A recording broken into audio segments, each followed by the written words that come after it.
నమస్కారం. Doctor Rao's dental YouTube ఛానల్కి స్వాగతం, సుస్వాగతం. గత 40 సంవత్సరాలుగా గాంధీ ఉస్మానియా హాస్పిటల్లో సర్వీస్ చేసి ప్రస్తుతం అమీర్పేటలో ప్రాక్టీస్ చేస్తున్నారు. సో డాక్టర్ నాగేశ్వరరావు గారి ప్రధాన ఉద్దేశం ఏంటంటే సామాన్య ప్రజలకు కూడా దంతాల పట్ల అవగాహన కల్పించడం ఆయన ప్రధాన ఉద్దేశం. సో ఈరోజు మరికొన్ని విశేషాలతో డాక్టర్ నాగేశ్వరరావు గారిని అడిగి తెలుసుకుందాం. నమస్కారం డాక్టర్. నమస్తే అండి. కొంతమందికి పక్షవాతం వస్తుంది. ఇలా పక్షవాతం వచ్చిన వాళ్ళకి మరొకరు పళ్ళు శుభ్రం చేయాలంటారా? మా వ్యూస్ కొంచెం తెలియచేయండి. కొంతమందికి దురదృష్టవశాత్తు పక్షవాతం అట్లాంటి వ్యాధులు రావచ్చు. ఇప్పుడు ఈ పక్షవాతం వచ్చినప్పుడు ఏంటంటే ఏదో ఒక వైపు, అంటే కొంతమందికి కుడివైపు, కొంతమందికి ఎడమ వైపు ఇట్లాగా కాలు చెయ్యి ఇట్లా పనిచేయమన్నమాట. ఇప్పుడు ఎడమవైపు ఒకవేళ పక్షవాతం వస్తే ఈ కుడి చేతితోటి కొంతవరకు పళ్ళు శుభ్రం చేసుకోవచ్చు. కానీ ఈ కుడివైపు వచ్చిన వాళ్ళకి ఎడమ చేతితోటి పళ్ళు శుభ్రం చేసుకోవడం అనేది కొంచెం కష్టమైపోతుంది.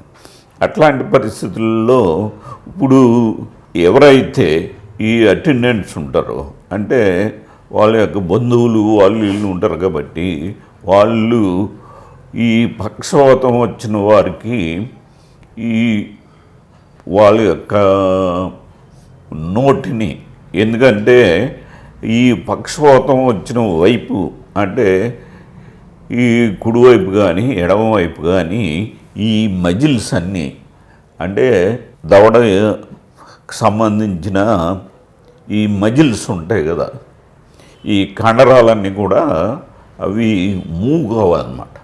ఈ మూవ్ కాకపోతే అతను ఆహారం తినేటప్పుడు ఇదంతా కూడా ఈ ఆహారం అక్కడ ఉండిపోతూ ఉంటుంది.